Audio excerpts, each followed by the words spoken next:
This is 5 in 10 from Skywatch TV for Wednesday, November 8th, 2023. I'm Derek Gilbert. If you're watching us on YouTube, we'd sure appreciate if you take a moment to subscribe to our channel and hit that bell for notifications. Our channel address at 5 in 10. And then before the end of the program, I'll tell you how to guarantee we never get canceled. Topic number 5 today, Israel. The U.S. offering some constructive guidance to Israel on how to minimize civilian deaths as the onslaught in Gaza continues. Heavy fighting reported from Gaza City, the center of the city, on Tuesday as Israel works to eliminate the terror tunnels beneath that city. Difficult to minimize civilian casualties when Hamas is making a point of keeping civilians between them and the IDF. But anyway, during a second visit to the region in less than a month, U.S. Secretary of State Antony Blinken on Friday, talking with Israel's Prime Minister Netanyahu, gave him, quote, concrete steps that can and should be taken, end quote, to minimize civilian deaths. Now, Blinken didn't go into detail. Spokesperson for the U.S. State Department did not elaborate, but U.S. officials speaking off the record to the New York Times said that among these suggestions were using smaller bombs to destroy Hamas tunnels.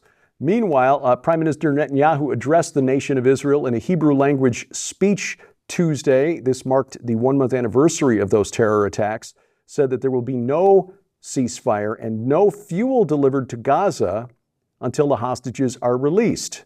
There are believed to be some 240 still in Hamas hands.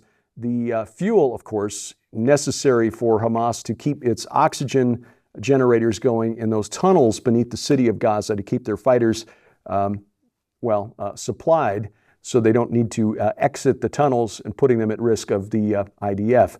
Netanyahu, by the way, also warned Hezbollah that it would be making the mistake of its life if it opened a second front from its base in Lebanon. As you remember yesterday, we mentioned Lieutenant Colonel Robert McGinnis believes that Iran has got Hezbollah on a leash at this point because they want to keep the United States out of the conflict. The longer the U.S. stays out, the greater the chance that Israel and the U.S. can be separated from Israel, but also from its Sunni Muslim allies in the Persian Gulf region like Saudi Arabia, Kuwait, the UAE, and so forth, and that would leave Iran in a much stronger position. Topic number 4, Palestine.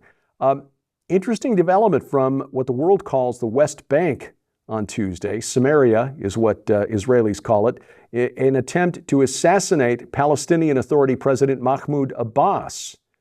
This was after the leader was given a 24-hour ultimatum by a group calling itself the Sons of Abu Jandal.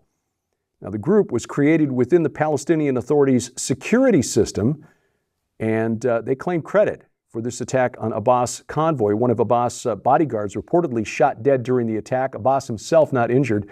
This comes just a day after Secretary of State Blinken visited Abbas to assure him that the Biden administration was working to ease the plight of civilians in Gaza, and insisting that Abbas and his Fatah party would have a say in whatever comes next for Gaza after the conflict is ended. Now, the Palestinian Authority administers the semi-autonomous areas of Judea and Samaria. Again, that's what the world calls the West Bank of the Jordan River. The Palestinian Authority, Fatah, has not been a factor in the Gaza Strip since 2007, when Hamas seized control after winning elections there a year earlier. Abbas himself is very unpopular among the Palestinian people, as you might guess from the fact that they just tried to kill him. The reason Abbas has canceled election in all of the Palestinian territories is because he knows that his Fatah party would lose to Hamas if elections were actually held. So the question now is, who are these Sons of Abu Jandal? The group claims to be members of the Fatah party who belong to various Palestinian security branches in Judea and Samaria. Abu Jandal, which is a name that means father of death, or the killer, nice, huh? Was a Palestinian Authority official who led the fight in defense of the Jenin refugee camp back in 2002 during the Second Intifada. The ultimatum of this group, quote, "We announce starting today that the Palestinian leadership is facing a historic responsibility to declare a full confrontation with the criminal occupation," meaning Israel, in the area that the world calls the West Bank. Brother Abu Mazen, which is what how Abbas is known in Israel. Abu Mazen has 24 hours to produce a clear position announcing full confrontation with the occupation using all means, and to denounce statements made by the criminal Antony Blinken. Then he has no authority over us, and no PA security branch will follow orders and receive instructions, end quote. 24 hours has expired. They tried to kill him and failed, but the bottom line is they want open war in Judea and Samaria with Israel, and we'll see how this situation develops. It's worth noting that friends of ours, Israelis living in Samaria, men well past the age when they normally serve in the military, have been called up into the reserves, which suggests that Israel may have been aware of this and the implications here for possible rise in violent confrontations. We pray for the peace of Israel. We pray for the peace of the civilians in Gaza as well. But we're just keeping a very close eye on a situation that could very easily escalate, not just in Israel, but into a wider regional war. Topic number 3, New China. That may be the name we have to apply to New Mexico. We may have to update the maps if things continue along these lines. The number of Chinese migrants crossing our southern border has reached a record high, which, given the security concerns that surround what's going on in Israel and the Middle East right now, makes you wonder, why are so many Chinese nationals crossing our southern border? According to Customs and Border Protection officials, 24,048 Chinese citizens confronted at the border, apprehended at the border over the 2023 fiscal year that ended in September. That's more than 12 times the 1,970 arrests in the previous year. So less than 2,000 to 24,000 between October of 2022 and September of 2023. That is also a 7,000% increase from 2021, when just 323 Chinese nationals crossed the border. But of course, remember, that was during COVID, lockdowns and travel restrictions and so on. But this trend does highlight how migrants around the world, not just Mexicans and Central Americans, Venezuelans, around the world are aware of how open our border is. And it also increases concerns that the Chinese Communist Party is taking advantage of this. Were some of these people getting away from seeking asylum from the Chinese Communist Party? Probably, yeah.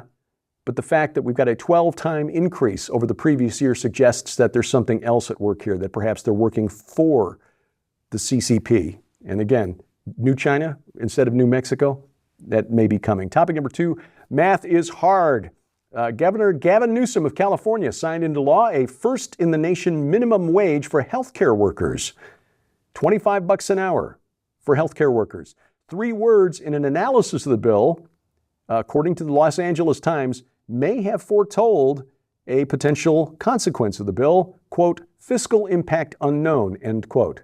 Fiscal impact unknown. We're going to sign it into law anyway. Now, 3 weeks after the bill was signed into law, SB 525, medical employees getting at least $25 an hour, nurses, med techs, and so on, that doesn't sound unreasonable. I mean, that roughly translates to about $52,000 a year, which is not, you're not getting rich on $52,000 a year, especially if you live in California. But this also applies to support staff such as cleaners, the janitorial staff, clerks in the gift shop, and so on. According to an analysis of the bill, found the estimated price tag about $4 billion in the next fiscal year. $4 billion. This is on top of the existing $12 billion budget deficit California is already facing. So, $14 billion deficit. Now that instantly, with the stroke of the pen, now an $18 billion deficit. Janitors, gardeners, cleaning staff, gift shop clerks, anyone else working for the employees or for the hospital getting a minimum $25 an hour wage. And here's the other consequence of this. These jobs will suddenly become very politicized as to who gets one. $25 an hour to work in the gift shop? Yeah, you betcha. I'll take that. These will become patronage type jobs. And the people who get them will be very, very loyal to the Democratic Party in California. Get ready for beefed up ballot harvesting as they try to protect that law and keep it from being repealed. It's almost as though almost as though this was the plan right from the start.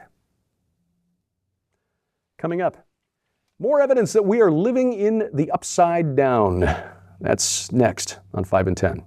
We want to make sure that you're aware of the largest giveaway of the year in the We Are Legion Grand Collection. When you order the We Are Legion Grand Collection from skywatchtvstore.com, you'll receive We Are Legion for We Are Many, Dominions, Cosmo Craters, and Washington, D.C. Unmasking the Ancient Riddle of the Hebrew Year 5785 and the Eminent Destiny of America by best-selling author Dr. Thomas Horn. Divided We Stand, the globalist scheme for a one-world government by Lieutenant Colonel Robert McGinnis, and The Prince of the Power of the Air and the Last Days, Satanology, History, Prophecy, and Technology by Jeffrey W. Martis. But we're just getting started. This must-have collection also includes the breathtaking 2-hour documentary, The Secret Destiny of America, on DVD, featuring Dr. Thomas Horn as he reveals who the God on America's Great Seal and U.S. $1 bill really is, why 72 pentagrams in the Capitol Dome are used to control the ancient Cosmo Craters who rule the nations, the coming incarnation of Antichrist, and much, much more. But that's not all. With the holidays just around the corner, now's your chance to save big and receive solid bonus merchandise absolutely free. Because also included in the We Are Legion Grand Collection are any number of brand new, super quality, overstock gift books, DVDs, or audio sets to add to your library or to give away as gifts this coming holiday season. Sold separately, these items hold a retail value of nearly $150. Yours now for your donation of only $35 plus shipping and handling, so act quickly. You can scan the QR code on your screen using the camera app on your phone for instant access to this special opportunity. This is the largest giveaway of the year, just in time for the holiday gift-giving season, and is available only while supplies last, so don't delay. Visit us at skywatchtvstore.com or call 1-844-750-4985 and ask for the We Are Legion Grand Collection now. Item number 1 today, yes, more proof that we are living in a crazy world, a world that is, you're not going crazy, you're going sane in a crazy world. This is Caster Semenya, a star in the track world. Semenya is a South African middle distance runner, winner of 2 Olympic gold medals and 3 world championships in the women's 800 meters. As you may be able to tell from the photograph in the Adam's apple, Caster Semenya is also a man, but he's winning medals and setting records in women's track. In an interview over the weekend, he told the BBC, quote, "The medical terms, what they tell me, are my testosterone, being born without a uterus, being born with internal testicles, those don't make me less of a woman," end quote. Now, he used the phrase internal testicles. He's got a genetic defect that he's not developed fully in that regard, but he is not a woman with high testosterone levels. He is a man with normal testosterone levels and otherwise normal physical development, longer limbs, denser muscles, and he's competing as a woman. And of course, the interviewer for the BBC didn't challenge Caster Semenya on this statement, because this is 2023 and we are living in the upside down. Now, I'm not going to criticize him in particular. He is just a symptom of what's going on here, the deconstruction of what God created and called good. Have you not read? From the beginning created he them male and female. But in 2023, saying that can get you canceled. Well, Skywatch TV's program this week, the final series of programs that will feature Dr. Tom Horn on the panel, and this is also about his last book, We Are Legion for We Are Many. Is there a dark spirit or dark spirits at work inside Washington, D.C.? Lieutenant Colonel Robert McGinnis is on the panel. Sharon and I also honored to be on this panel. You can watch the program right now at skywatchtv.com. All of our video content is there. You can also catch it now at the Skywatch TV Roku or Apple TV channel. The YouTube channel for the main Skywatch TV program, youtube.com/@SkywatchTV now, rumble.com/SkywatchTV. But also, to guarantee we never get canceled, whether for the main program or for something I might say here at some point, is to get our mobile app under your smartphone or tablet. The content there comes from a Christian company. Their servers host the content and they have no interest in censoring us. We will not be canceled from our own app. So please get that onto your smartphone or tablet. All of our video content is there, a calendar of upcoming events, other features as well, and it's available for free for iOS, Android, and Amazon Kindle Fire phones and tablets. By the way, it also powers the Roku and Apple TV channels, and we have links to their app stores at our website, skywatchtv.com. Thank you for watching as we keep watch. I'm Derek Gilbert, and this is 5 in 10 from Skywatch TV.